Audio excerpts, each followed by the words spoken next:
Wait, we're not ready yet. I'm here. No, not over here. This is where the story starts. Inside of every book, there's a tiny little world. Come on, let's take a look.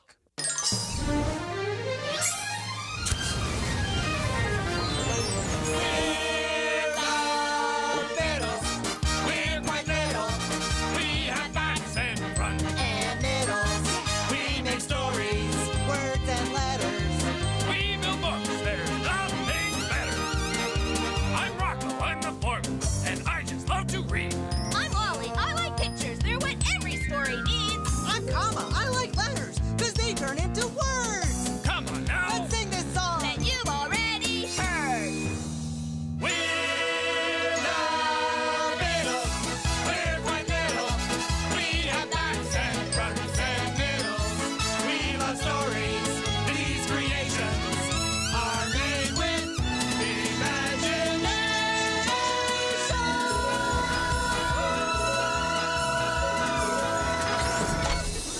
All right, everybody, let's build a book. Another day in the Biddle Book Building Factory, where Biddles build books best. Let's see what book we're building for you today.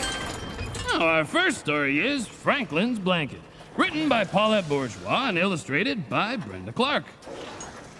Looks like a good book. Let's get started. Hi, welcome to the Word Room. We're busy building a great story with lots of great words. Words like this one. O-S-T. Ost. Ost? Hey, wait a minute. That's not right. The first letter is missing. It's supposed to be the word lost. The letter L is missing. Hey, Grump, a letter's missing. Where is it? Grump not know. Maybe Comma put it someplace. This place awfully messy. Well, help me look around. It's got to be here some... Whoa! Comma okay? Oh, yeah, Grumpet.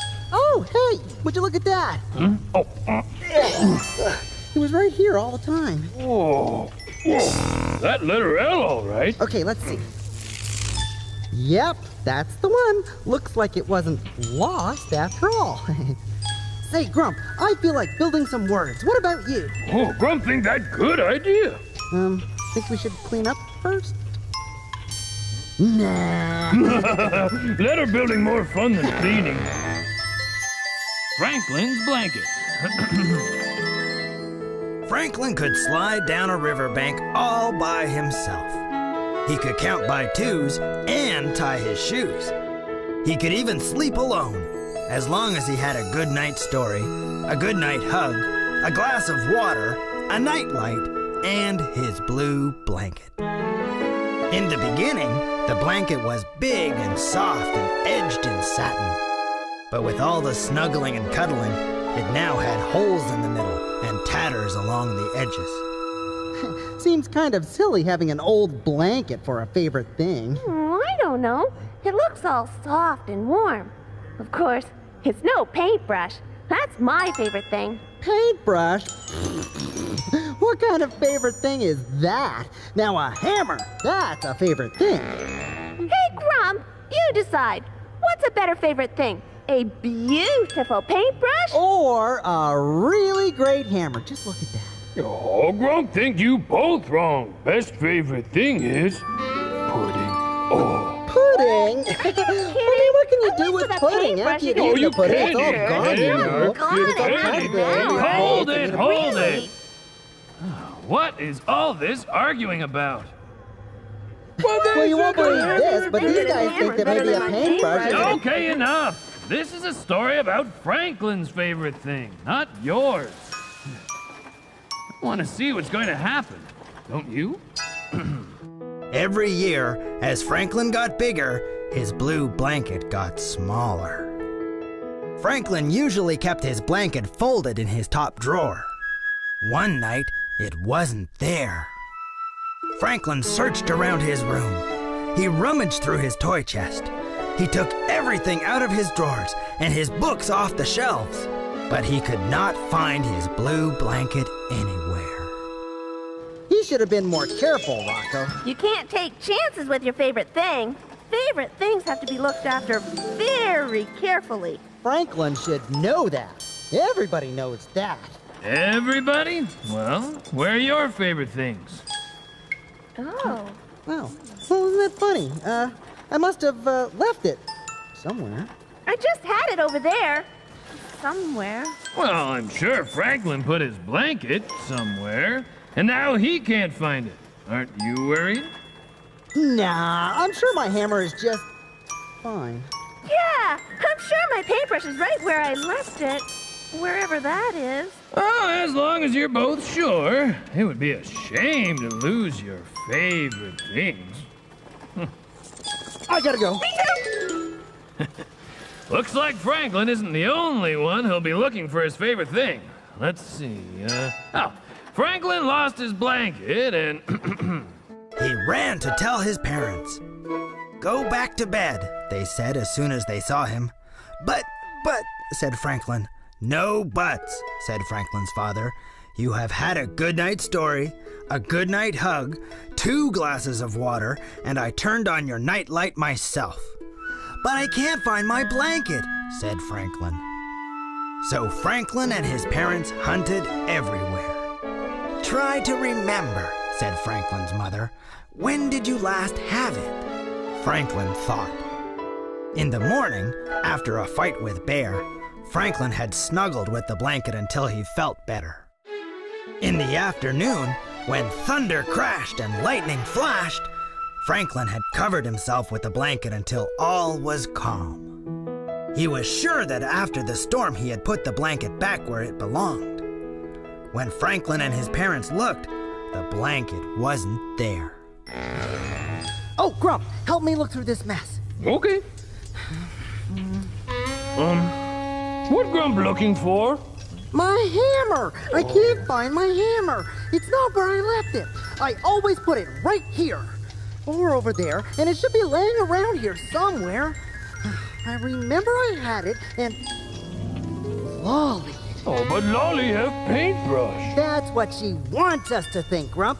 But who would want a paintbrush when they could have a hammer? No, I know where my hammer is. Lolly took it. You think Lolly take hammer? "We'll find it tomorrow," said Franklin's mother. "I can't sleep without my blanket," said Franklin. "I have an idea," said Franklin's father.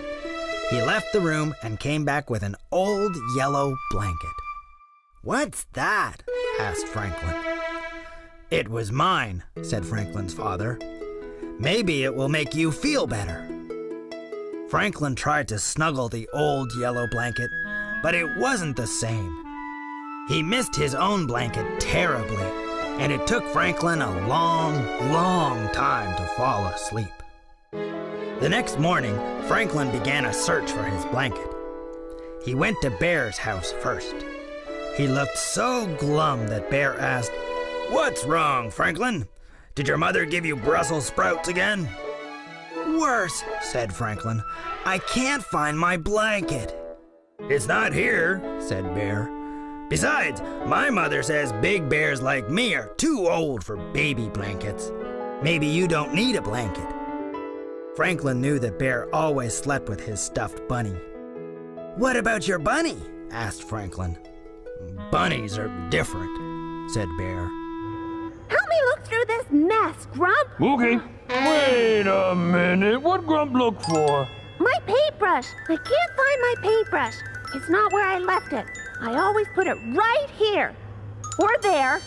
It should be laying around here somewhere. I remember I had it and... Comma! Oh, but Lolly, comma have hammer. That's what he wants us to think, Grump. But who would want a hammer when they could have a paintbrush? No, I know where my paintbrush is. Comma has it. You think comma take paintbrush?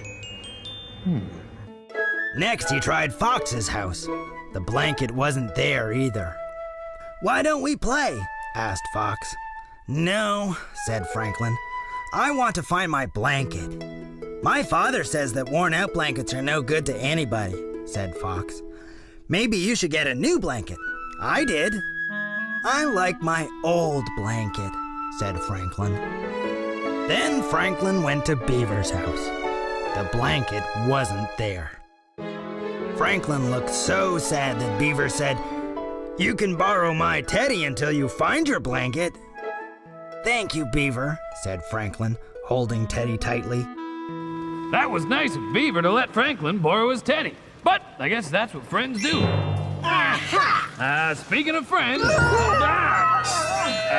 it back! You give it back! Where's my hammer? Where's my paintbrush? Okay, stop it! You over there, you there! The only way to find them is to help each other look. Now, who wants to be first? Comma? Well, I guess I could help you look, Lolly. But once we find your brush, you have to help me look for my hammer. Okay, I will. I just want my brush back. Friends? Friends. All right, run along, you two. And don't forget about the story. Franklin still hasn't found his blanket, you know? Whew. I wonder where it could be. Maybe it's lost in all this garbage. That night when Franklin went to bed, he had his father's yellow blanket and Beaver's teddy. But it wasn't the same as sleeping with his own blue blanket. At breakfast, Franklin's father sniffed and pinched his nose. "Do you smell something odd?" he asked. "A sort of musty old sock smell?" Franklin and his mother sniffed too. Then Franklin remembered. "I think I know what smells," he said. Franklin reached under his chair and pulled out his blue blanket. Plop! A handful of cold, slimy Brussels sprouts spilled out of the blanket and onto the floor. His mother and father stared with amazement. "Look," said Franklin, "I found my blanket." Keep looking, Comma. Hey, watch it, Grump! Oh, what Comma doing down there? Looking for Lolly's favorite paintbrush. Have you seen it? Oh, Grump just see garbage. Lots of garbage. Bittles messy. Hey, you, Grump, you stink. Well, Grump not stink, garbage stink. What's in there anyway? Ooh, lots of good things. Oh, mostly just things Grump find laying around. Want some? No! Oh, more for Grump. Take it away, sheesh. Oh, somebody has to clean up around here. Think, Lolly. Where do you put your paintbrush when you're not using it? Over there, or maybe there. Oh, I don't know. I guess I just left it laying around. Did you say laying around? The garbage! Grump! Wait! "I forgot I put it here." "You forgot to eat your Brussels sprouts too," said Franklin's mother. "Whoops," said Franklin, looking a little sheepish. "Old cold Brussels sprouts sure do stink," said Franklin's father. "All Brussels sprouts stink," said Franklin. Franklin's mother smiled. "I used to hate cabbage," she said. "Now that's a stinky vegetable." "Asparagus," said Franklin's father. "That's even stinkier than Brussels sprouts and cabbage mixed together." "Broccoli," shouted Franklin. Then he stopped. He liked broccoli. "It stinks, but I wouldn't hide broccoli," he said. "That's good news," said his father. Franklin helped to tidy the mess. Then Franklin picked up his blanket. "I don't care that you are old and full of holes," he said, "but you sure do need a bath." What a great story. You know, I think Franklin will take better care of his favorite blanket from now on. Oh, good work, Grump. Nice to see somebody taking care of that mess. You. That garbage smells like Franklin's blanket. Okay, let's see how the story ends. That night, before his goodnight story, his goodnight hug, and a glass of water, Franklin put his father's yellow blanket back where it belonged. He was glad he lived in a house where even old blankets had their special place. The end. was a good book, and I think we all learned about taking care of our favorite things. Rocco! Rocco! Have you seen Grump? Sure, he cleaned up. Now he's off to the dump. Oh no! Which way did he go? Just follow your nose. Ah. What? Well, now, what was that all about? They were never interested in garbage before, except in making it. Wait up!